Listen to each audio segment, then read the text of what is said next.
These are the weirdest moments this NFL season. Just grab him. Can you grab him? Nope. Put his finger right in the ear hole. Somebody's going to get that gobbler at the end of this game, too. And at number 20, Amon-Ra St. Brown's touchdown celebration left everyone confused. Catch made into the end zone. That's a Lions touchdown. Amon-Ra St. Brown. But number 19 got even weirder, because a duck flew onto the Buccaneers field and wreaked complete havoc. Just grab him. Just grab him. He's like, I want to grab him, but if I do it too vigorously, that's not cool either. Both man of the year right there. But number 18 left me with even more questions, because Kyren Williams fingered his opponent. Put his finger right in the ear hole. But our 17th weirdest moment had everyone confused, because one referee was making calls for the wrong sport. He fumbled the basketball. The ball be placed at the 39-yard line. It is a first down. Two didn't hesitate, but the Lions had everyone confused at play number 16. See, they turned what looked like a mess into a masterpiece. Now Gibbs stumbled after taking the snap, connects with Laporta for a Lions touchdown. They had everyone fooled. But at number 15, Aaron Rodgers was straight nasty. Aaron was caught lacking, but A.J. Brown didn't care what people thought. Because for number 14, he took his $1 million paycheck and spent it on a Honda Civic. What? But Lamar Jackson had some precious cargo to protect, because for number 13, he was scared to expose his butt cheeks. He's going to run it. He's got a lot of room to run into Giants territory. And as he's running, he even has to make sure that his trousers are up high enough as he can keep on going. And damn, Lamar was going to let anything slip. But this next player didn't care what anyone was thinking, because for number 12, Deebo Samuels pulled up to the game in the zestiest outfit possible. Oh my God, what the hell is that? Come on, man. You don't like that? I do not like that at all. Deebo thought he cooked, but the stadium at number 11 was cooked, because just hours before the Cowboys game, the wind had their roof breaking into pieces. A piece of sheet metal fell from the roof. 2 pieces, as a matter of fact. Yeah, and we're so thankful, because this could have ended very differently, but nobody was hurt here. But look, we're in the top 10, so things are about to get a lot weirder. At least it wasn't like Liam Cohen at number 9, because fans wanted his ass dumped after his first day. See, the Jacksonville Jaguars are located in Duval County, and their rally chant goes like this. Duval! Duval! Duval! Those passionate words represent the culture of Jacksonville. So after they hired Liam to be their head coach, he tried to put his team on the map, but instead he made the fans skin crawl. Duval. Coach was looking uncomfortable. But look, at number 8, Travis Kelce took the awkwardness to the next level. Sometimes you gotta stick to what you're good at, unlike the NFL. Because at number 7, the Chargers scored in a way that hadn't been done in 50 years. Look, LA's punt returner called for a fair catch when the clock hit 0. And that situation opened a list of new rules that NFL fans of decades have never heard of. It turns out that the receiving team gets to kick a field goal from wherever the ball lands. And Denver's mistake put the Chargers 10 yards closer to the unseen. Chargers trying to set up a return. Ball is loose. And whatever happens here with the flag down, the clock goes to 0-0. So the next thing you know, LA was lined up in a bizarre formation usually meant for kick returns. But it was just enough distance to make NFL history. On its way, it is. Yep. Made history tonight. Yes. But they weren't the only ones making up new rules. Because at number 6, the refs had to leave a team threatened. Look, the Eagles have a play notoriously known as the tush push that is unstoppable. So in the NFC Championship game, the only way the Commanders could compete was by sending players over the top rope. Look at that. Right over the top. Now, the refs couldn't move the ball any closer to the goal line, and the Eagles finished with their signature move. The refs are the most hated. But at number 5, things were shaky between a player and the coach. Look, after the Jets scored 6, Robert Saleh was looking for some love, but Aaron Rodgers left him curved. 13 plays, 91 yards, all of last season. That was the weirdest hug ever seen. There was that awkward exchange with you and Robert. You appeared to push him away. No, it was not really awkward at all.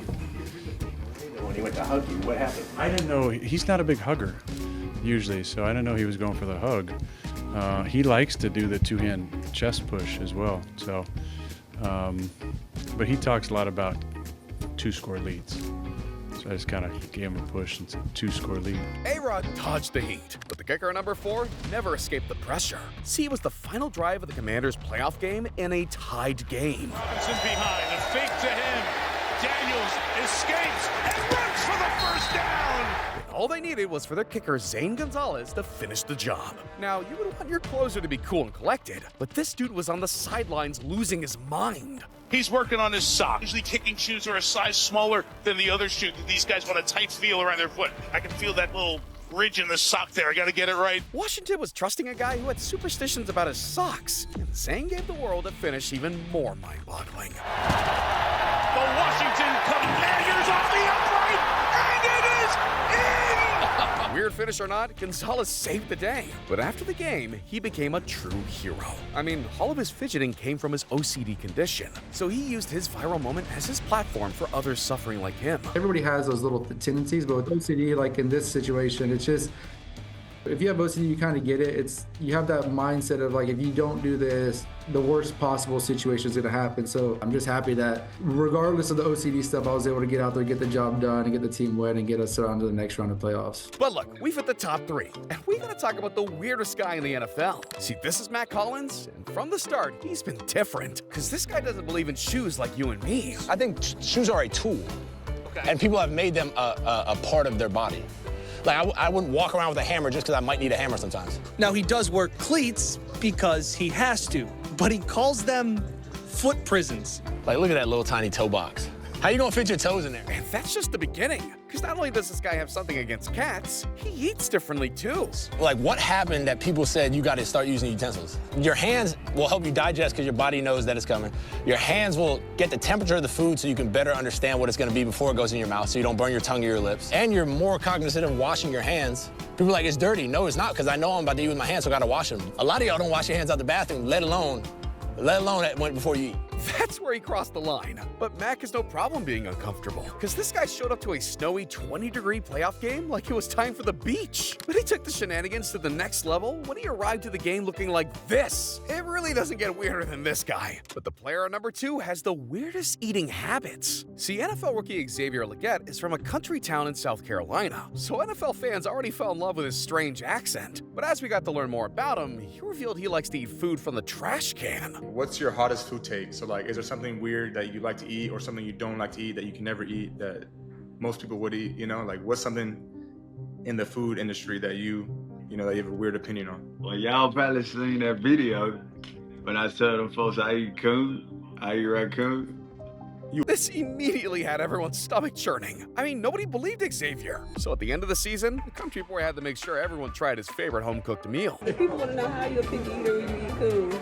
I mean, I don't eat the bell peppers and all that extra stuff like this. So anything that's exotic, this stuff is too exotic. The bell peppers? Yeah, the bell peppers are what's onions. exotic? Yeah, that's exotic. The coon is regular. I've been eating that since I came out. So what'd you have for Christmas? I had some coon. I bought some with me today too. Where is it? What? Let me see it. You know what? I already did it. Stop playing. They for me. That's what it looks like? Really? Want to take a picture of that? Man, y'all is crazy, man. That was unreal. But Jameis Winston holds the top spot for the weirdest moment of the season, because he became a spectacle. Look, this dude was giving out interviews, and nobody could tell if he was serious or just trolling. I am so happy and grateful that the Lord has blessed me to play in some snow, to be in true football weather in Cleveland, Ohio, at Huntington Bank Field today to give him the glory. It's a beautiful day. And his play on the field was just as peculiar, because this backup quarterback had a performance that was both remarkable and tragic that started with him balling out. Over the middle, that's caught for Njoku and a touchdown. But for every point he scored for his team, he practically handed one right back to the other team. Winston is picked, intercepted, touchdown Denver. He was careless, but he got his revenge immediately. Winston, end zone, Njoku. Can Cleveland answer? They try with Judy. They got him. He's going the other way. Touchdown as the Browns and Broncos trade blows. Dude was on the brink of breaking the Browns' all-time passing record and winning the game. But Winston's legendary night ended in disaster. As he was headed out of bounds, here's a pick. Intercepted. And that should end the night. McMillan. The other way, touchdown Broncos. He capped it off by throwing 127 yards to the wrong team, bringing his total to a record-breaking 624 passing yards. NFL performances don't get any weirder than the Jameis experience.